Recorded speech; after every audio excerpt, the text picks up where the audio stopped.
kumarraa aliin jedhama. Kan inni aladhee godina Qellem Wallaggaa aanaa Anfilloo ganda Burshollaa keessatti maqaan qabsoo kooti immoo Odaan jedhama. 2010 godina Iluu Abbaa Booraa mooraa miidhagaa Birbir jedhamutti leenjine. Amma inni achi keessatti nama hojjisiisu gaafachuudhaaf dirqama kee baattee raawwatteetu mirga kee falmattaa'edha. Yoo ituu maaf kun akkas taa'ee tokko nama tokko akkamiituuf yoo sitti himame yoo ati asii achiin gaafatta ta'e dirqama kee baatee raawwattee mirga kee falmattaa siin jedhe erga nama jeeftee maal goota xumurtee ta'u jeeftee raawwatteetta maal goota gaafattas sichiin deebi'e lubbuunsaa. Kanaan akka gaaffii tokko immoo ati achiin gaafanneef immoo waan barumsa kan jiraanne waan barumsa hin barbaachifne hin baruuf hin tattaafatini jedha. Achirraa dubbifama kunis barruuma irra jira. Hamma kanaan hidhamnee raawwanne achi immoo kan seenne sammuu keenyaan seenneen ofii keenya. Garuu achitti sammuu nama tokkootiin hojjeta hundumtu. Waan manatti abdattu tokko hin qabdu. Achuma harka isaanii erga si galfatanii achi keessatti akka fedha isaaniitti hojii fedhansi hojjisiisu jechuudha.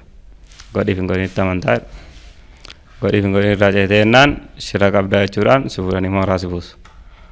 Achittis ammas gaaffii dogoggoraa atitti uffatee jennaan fuudhanii ammas ajjeesanitti deemu jechuudha. Miidhama baay'ee suukanneessaa jira jechuudha. Ajjeechaan namaalleen baay'ee dararri gaafa nama ajjeesanii baay'ee kan namatti hin tollee dhageettii arguu duwwaa osoo hin taane dhageettiif illee baay'ee kan namatti hin tolleetu argama. Kan hundumaa gaafa laallu immoo wantichi sirrii ta'uusaa hin barree wanti kamiyyuu immoo bulee namaa galaa keessa seennee ergii jennee immoo nuu galee ergii nuu galee immoo dhumnee gara kanatti akka laattan nu godhe jechuudha. Gaafa dhannee bosona seennu hooggantoonni achi keessa jiran fa'aa namni dhimma namatti qabu hin jiru.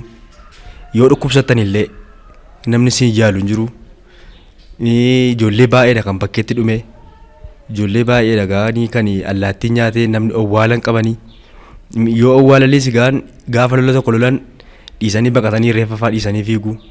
Bakkeetti dhiisanii sokkuu kan nyaatu waraabessummaan nyaata baay'eesa. Waan baay'ee argaa turre. Booddee kanarra immoo keessa baay'eetuma waliin lolaa turanii booddarra immoo walitti dhukaasutti kaan wal lolutti kaan ofii isaaniiti. Utuu ofii isaaniitti wal lolaa jiranii ijoollee baay'eedha kan wanti dhume. Gaaffii isin gaafattan immoo mirga qabdan achi keessatti. Waan isin baruuf isin barbaachifne baruuf hin tattaafatin nuun jedhu. Gaaffii nu gaafannu isin hin barbaachisu. Yoo akka carraa qarshii dhannee nama beekamaadha nama adamnee qarshii adamnee namarraa fuuna ummatumarraa. Gaafa qarshii kana fuunu geessinee hooggantootatti laanna isaan ma fuudhee dhuunfataa isaan ittiin jiraata namni dhimma itti nama qabu hin jiru. Darariin uummatarra gahaa ture immoo waan baay'ee jira uummata baay'eedha kan dhume bosona keessatti. Halkan fuudhamee baana baay'ee isaa ajjeesaa turre. Gaafa keenyaaf dhannee nyaata gaafannu uummati nyaata hin jiruu nuun jedhamni gaafa uummati nyaata hin jiruutu nuun jedhu nuu fidi lafa lixxu lixxee nuu fidi ofii keetti dhagaa nyaattee bultaa jennaan. Sadarkaa reebuu abbaa keenya kan nu reebnu haadha keenya. Kun immoo waama sirrii waama nu gochaa turreedhas waan ta'eef waama waraanachi gochaa jirudha amala isaati. Baay'ee namatti dhaga'ama midhaan achirratti hojjetamaa jiru. Midhaan kan nyaatu kan uummataati. Kan reebus uummatuma. Kan ifatumus uummatuma. Kan miidhamus kan saamamus uummatuma. Kan irra bulus uummatu. Dhaluma Oromootti dadhabaa deema malee namni biroo kan dadhabus hin jiru. Kuunis saama kuuniin qalaa kuun immoo dhugaanan deema ja'a.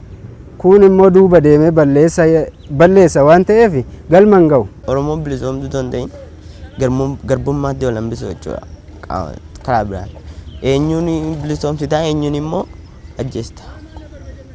Kunillee gaaffii naaf ta'a gama kiyya. Oromoon Oromoo ajjeesuun Oromoo gubuun Oromoo saamuun yakka kana jedhamne fafa guddaadha. Oromoo irraa kan hin eegamu. Ani ammoo boleeyyoon koo kana warra aantan dhaamsa dhaamuufi karri mootummaa banaadha. Mootummaan karri isaa banaadha koottaa jedha karaa nagaa galaa koottaa rakkoon hin jiru nutuu wal dandeenyetti biyyattii kana bulchina jedhee waamicha nu taasiseera.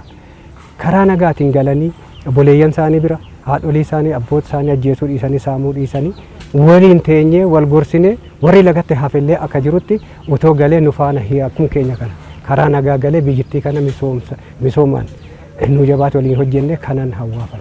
Achi keessaa ba'ee yeroo isaa gubuurra umurii isaa achi keessatti gubuurra yeroo malee yeroo hojii isaatiillee yeroo barnoota isaa achi keessatti fixuurra karaa nagaa yoo ba'ee galee karaa nagaa dhufee harka kennate mootummaa wajjin waliin hojii haqaa yoo geggeessan gaariidha. Ijoolleen kun maaliif galanii qabsoo kana keessatti maaltu isaan jibbisiise yookiin qabsoo kana keessatti maal arganii galanii kan jedhanullee keessatti isaanitti yaadanii akka karaa nagaan harka kennatanii jedha. Qabsoo waanuma addaa agarra. Gariin wanti kun waan nama gammachiisu illee hin qabu beeka. Oromootu wal ajjeesa. Reeffa keerra jaajjee yoo dhaadadde waan na gammachiisu hin qabu si lolu. Atis illee waan si gammachiisu hin qabu jechuudha. Har'a immoo deebi'ee qabsoo kana keessatti ilmaan Oromoo walii walitti deebi'ee wal nyaachaa jira. Hiika nuuf hin qabu. Waraanni mataa kan isaayyuu garboomaadha. Nuti qabsoo haqaati jennee hiriyaan meeqa nu biraa dhumee fedhii keenya hundumaa dhiibnee barnoota keenya irra cinnee umurii keenya itti of wareenne itti amannee baane. Har'a garuu gariin waraana bilisummaa Oromoodhe inni kaan uummata saama. Uummatiin saama. Kaani intala koo gadi fuudhee akkas godhee akkas akka godhe. Gariin dantaa dhuunfaa isaatiitti ka'e. Qabsoo kana keessatti immoo jechuudha. Gariinoo cabsatee ta'a 300-200 deema. Dhaqeessa kana lolii nuun jedhu. Dhaqeessa kana lolii jedhu. Eenyuun lola waraana bilisummaa Oromoo? Maqaa waraana bilisummaa Oromooti. Garumatti deemni wallaalu. Amma ammaatti hangarraatti gandi bilisoomsine jedhanii dubbatanii waan tokko hin jiru. Gandi tokko hin jiru. Hangandaa miti baraanuu hin jiru jechuudha. Baraa keessaayyuu immoo baraadhaan baraatti darbuu jira waan ta'eef baraanuu hin jiru jechuudha. Baraa hundiyyu lafa isaan qabatanii jiran jedhamu hin jiru. Yoo jiraatan keessatti hin jiraatan miilluma keenyaan jiraachaa turre. Waan miilli keenya deemuu fi lafa kan keenya inni abdannu tokko hin qabnu miilluma keenyaa jechuudha hanqee. Sochiin tokko achii baanee amma achiitti halkan guutuu deemaa bullaa guyyaa guutuu deemaa bulla. Mee uummata Oromootti baataan immoo uummata Oromoo maal gargaara reega? Yoon taa'ee ilaalu yeroo kan akkatti mana isaa jiraachifatu namni hundi namaa inuma beeka. Oromoo baanee ta'e immoo maaf nagaan hin buure olii galamee maaf nagaan buusa reega Oromoo baane Oromoodha kan rakkataa Oromoo. Warri isaanii galee isaa ba'anii. Warra jiraniifis akka isaanii baane nama. Garuu hundumtichi keessatti gandummaadhaan wal faarsa malee fuula wal ilaalee ija wal ilaalee wal faarsa malee. Amma uummata Oromootti baataane malee uummata Oromoofis waan gochaa jiru hin qabnu. Irraa nyaanni irraa dhumnee kisaaraa jala gashuu malee waa tokko waan gochaa jiru hin qabu. Mootummaa kana loluudhaan daanqoo qilxuu dhiitu jechuudha. Namoota qabsoo wanti gufuu keenya ta'anidha jedhee inni erga nama baasee jechuudha. Ergee gaafa dhaqu inni dhaqe suni dirqama ergamee dhaqee waan inni qabu sana yookaan nama sana qabatee fida. Erga fideen booda geesseetu waan inni qabu yoo barbaade gurguree maallaqa isaa itti geessa. Yoo barbaade immoo nama san qabee gara isaa ajajaa isaa sanitti geessa. Inni achitti waan barbaade godhee yoo barbaade tumee yoo barbaade ajjeesee yoo barbaade immoo badiinsaas egaa badiisaa irratti murtaa'ee akka badiisa sanitti adabbisaa fudhataa jechaa namni sun. Taatee kana fa'aa godha kan hin dhaabbanne jennu uummata Oromootiif dhaabbanne jenna. Garuu uummata Oromoo irra dhaabanne malee uummata Oromootiif hin dhaabbanne. Walqoodiinsi baay'ee jira. Walqoodiinsi jiru tokko waraanni as keessa jiru duraan kun kan fakkadaatiidha. Kuni kan warra shawwaatiidha. Warra shawwaasi kophaatti jiru jechuudha.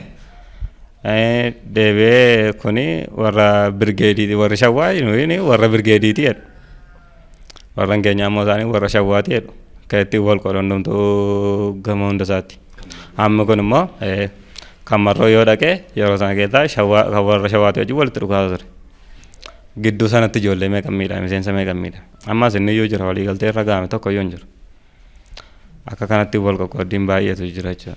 Kan inni lolaa jiru Oromoodha. Oromoo fi Oromoo wal lolaa jira. Keessa ba'eeyyuu immoo waamti fokkisaan ta'ee dhufe waraanumchuma waraanumatu wal lolutti ka'ee ati shawwaadha, ati shaambuudha, ati wallagga lixaadha, ati aarsiidha jedhee wal lolutti gaafa ka'eeru walii masaa walitti galagalee walii isaa walitti dhukaasee wal ajjeesuu hanga ga'utti ka'ee jechuudha. Qabsoon immoo silumaayyuu immoo Oromoo fi Oromootu immoo wal ajjeesaadha qaama lamaan gidduudhaayyuu. Amma immoo ittuu immoo walii isaa walitti galagalee kanaafuu kunis baay'ee nutti hin tolle jechuudha. Kanas arginee baane irraan. Yeroo jalqabaa waraana gara Shawwaa jedhamee karaa Shaambuu jedhamee karaa Giddugalaa jedhamee wal qoodamaa ture. Amma isa booddee gaafa isaa wal qoodamaa ture garuu akka yaadaatti waraana bilisummaa Oromoo waliin jiru. Garuu miti wantichi gaafa keessatti seenyee ilaallu. Isa booda ofii isaaniitii gaafa walitti dhukaasutti kaanii wal walitti kaanii uddiin isaanii immoo maaliif immoo wal lolu qarshii marratti wal lolu. Hooggansuma irratti wal lolu. Anatu bulchaa anatu hoogganaa anatu hoogganaa irratti wal lolu. Kana gidduutti immoo maaltu dhumaara ofii isaaniitii gaafa wal lolani hooggantoonni ofii isaaniitti dhokatanii bakka bira taa'u ijoollee walitti erganii dhokatanii taa'u. Ijoollee gaafa walitti ergan ijoollee gidduutti dhumaara uummata kan gidduutti rukutamaa jiru.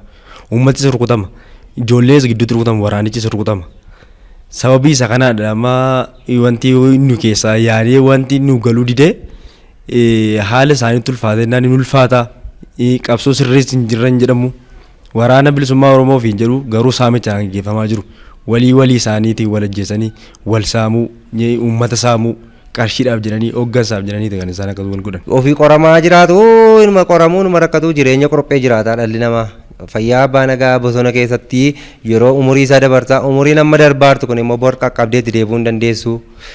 Kan ammoo nama hundumaaf hin galu sammuun namaa hundumaa akka itti yaadu garuutu itti deebi'anii taa'anii tasgabba'anii waan hundumaa keessaa miira kam keessaa ba'anii karaa nagaa yaadanii natti tolaan jedhan. Gaaffiin kalee uummata Oromoo gaafataa ture Oromoon ofii bulchuu qabaa barcumaa argatuu qabaa jecha jedhamu gaafataa turre nutis kanaadha qabsoon keenya. Har'a ammoo ka Oromiyaa bulchaa jiru ka biyyittii bulchaa jiru Oromoo waan ta'eef isaanis akka kiyya kana galanee nagaan mootummaa duuba hiriiranii akka isaa hojjetanu.